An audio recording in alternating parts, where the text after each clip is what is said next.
Hi everybody, welcome to today's video. If you're new here, hello, my name is Brenda and I do all sorts of knitting related content on this channel. And today's video is a bit different from the previous ones. I had posted this picture of a cute little scarf I made on my Instagram a few days ago, and I asked you whether you wanted to see a tutorial on how I made it, and 97% of you said yes, so here we are now. This is actually a pretty simple scarf, but in case you're a beginner, I will show you exactly how it's done in this video.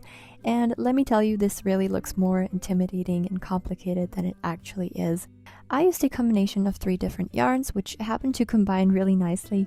I just use what I had at home, but if you were to purchase new yarn for this pattern, I would recommend the Seta Azzurri from Lana Grossa. I just really like their color selection, and they have some really fun, vibrant colors, but also more muted ones and pastels as well, so there's really something for everyone. I was also thinking about making a rainbow scarf with stripes of the same size, or this other combination where I really like the pink and the yellow together. I just think that would be really cute for spring right now, but I still have to think about it. Let me know which one you would pick in the comments, please. Alright, I'll stop rambling now and get straight into explaining so you can be just as fashionable as Hazel in this clip. Okay, maybe not as fashionable, but you could try. Alright, starting off with a slip knot.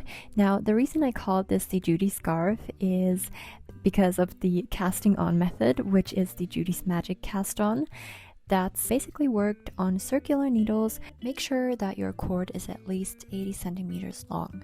Starting off, your working yarn, which is the thread that's coming out of your ball of yarn, that one is coming from the bottom and the other one is coming from the top.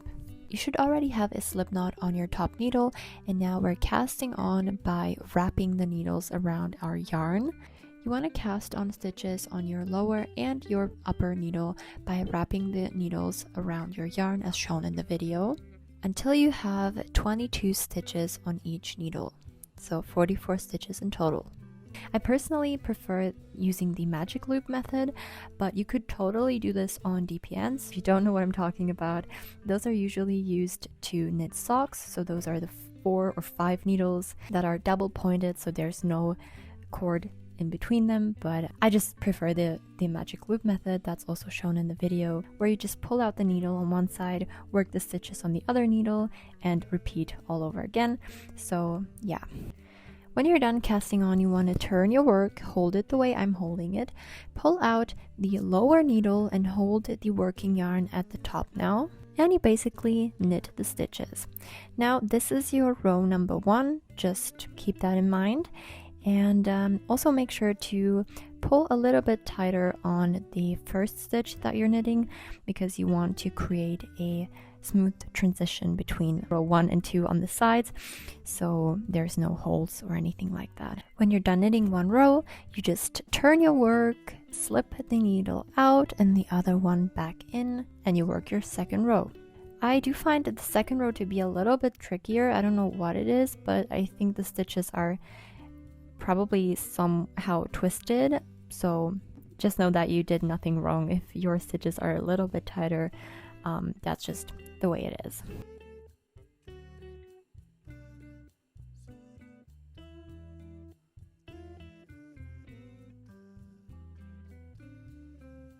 A little trick that I like to use is switching out as soon as I can one of the needles, which is the one that holds your stitches and not the one you're working the stitches with, because the needle in your right hand, the one you're knitting your stitches with, is the one that's going to determine the size of the stitches, and the one on the left is just the one that's holding the stitches. So that's why I like to switch that one out for a smaller needle. I think I used a 3mm or 3.5mm. It literally is not important which size you're going for. You could also do a 2mm or 2.5 if you have that at home. I just find it a lot easier to work the stitches that way. This is what the work should look like so far.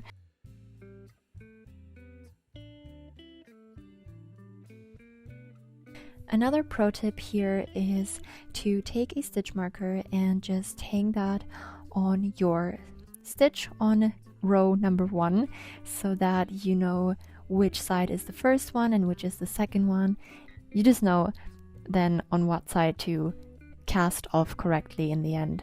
if that makes any sense. I hope it makes sense, just to make clear which is the first row and which is the second row.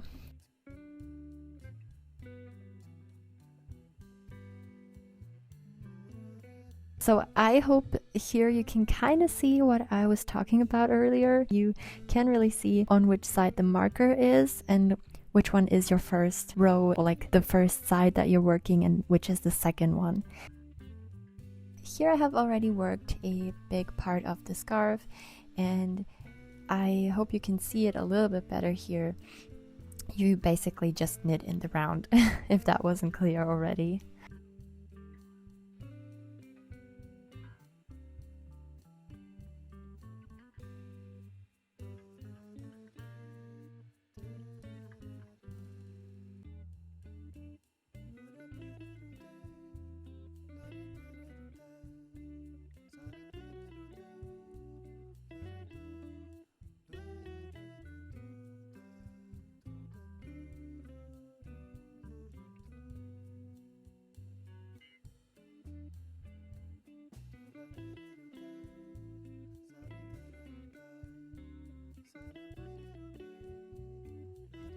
As soon as you're happy with the length of your scarf, you can just start binding off, and I'm doing a pretty simple regular bind off. So I knit 2 stitches, slip the first one over the second one, knit 1, slip, and continue just like that all around until I've bound off all the stitches.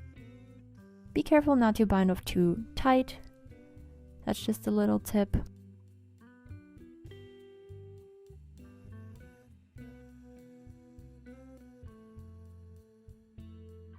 When you're done with binding off, you want to leave a tail that's long enough to sew the both sides together using the mattress stitch.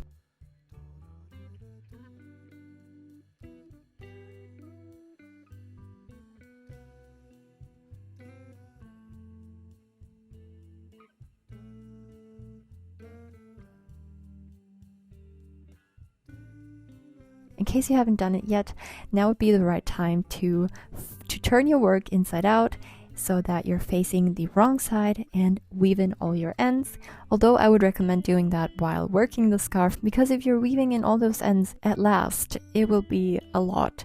But if you're done with weaving in your ends, you can now start sewing the 2 sides together. Now, as I said, I'm using here the mattress stitch. I'm first of all trying to figure out which one is the first stitch. I'm kind of showing it here, hope you can tell. Yes, this one is a V that's pointing downwards. So it's the 2 little legs of the stitch. You want to grab those of the first stitch and also of the last stitch. On that side, it will be a V that's pointing upwards.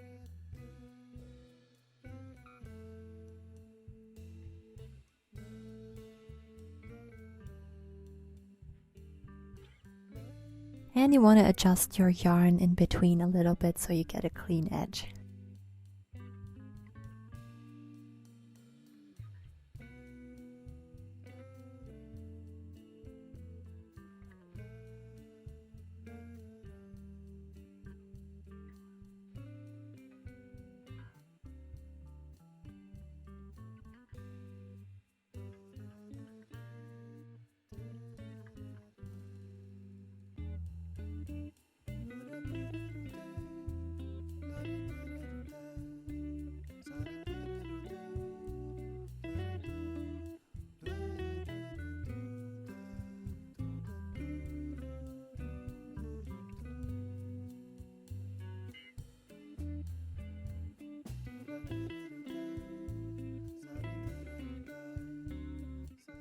And when you're done with seaming, you have to kind of secure that little tail as well. So I like to pick a row and just kind of weave in the end along one side.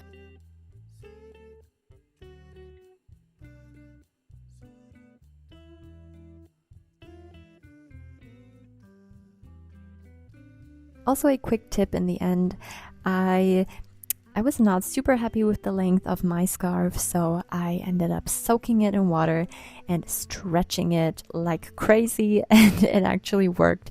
I think it grew like a good 20 centimeters or something like that. So I would definitely recommend that if you're lazy like me.